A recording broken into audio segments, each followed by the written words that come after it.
அம்மா, என்னம்மா பண்ணிட்டு இருக்க சமையல் கட்டில்? கொஞ்சம் இங்கே வாமா. ஐயோ, என்னடி பிரச்சனை உனக்கு? சமையல் கட்டில் என்ன பண்ணுவாங்க? தூங்கிட்டா இருப்பாங்க?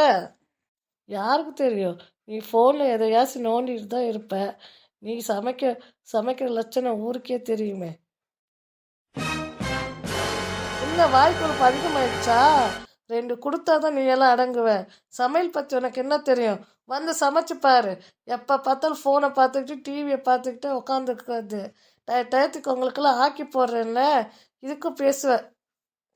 ஆமாம், ஒரு நாள் வச்ச சாம்பாரை 3 நாளைக்கு ஊற்றுவேன். இதில் டைமுக்கு வேற ருசி ருசியாக சாப்பாடு ஆக்கி போகிறேன்னு பெருமை பீத்திக்கிறேன். 2 நாளைக்கு உன்னை பட்டினி போட்டால் தான் கொழுப்பெல்லாம் அடங்கும். இந்த வாங்கிக்கோ 2. ஐயோ அம்மா, விட்டுருமா. நான் சும்மா ஃப்ராங்க் பண்ணேம்மா.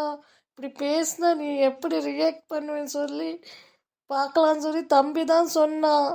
அதனால தான் இப்படி பேசினேன். சாரிம்மா, என்னை விட்டுருமா. ஃப்ராங்க் பண்ணுறீங்களா 2 பேரும் சேர்ந்துக்கிட்டு? அவனுக்கு சேர்த்து நீயே அடி வாங்கிக்கோ.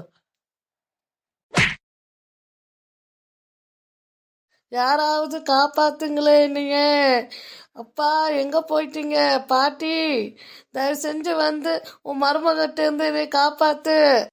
காலை உடச்சிருவேண்டி, நில்லடி. அடடடடா, அம்மாவும் மகளும் காலையில ரன்னிங் ரேஸ் விளையாட்டிருக்கீங்க. பார்க்கவே அவ்வளோ அழகா இருக்கு. ஹாய், எப்படி வந்த? சொல்லாம கொள்ளாம வந்துட்டேன், ஒரே சர்ப்ரைஸ். அத்தை, என்னை காப்பாத்துங்க அத்தை. உங்கள் ஃப்ரெண்டுக்கிட்ட இருந்து என்னை தயவு செஞ்சு காப்பாத்துங்க. ஏய், உங்களுக்கெல்லாம் வீட்டில் வேலை வெட்டி இல்லையா? இப்படி ஜாலியாக விளையாட்டு இருக்கீங்க. நான் பாரு, காலையிலேருந்து வேலை செஞ்சு ஃபுல்லாக டயர்டாயிட்டேன்.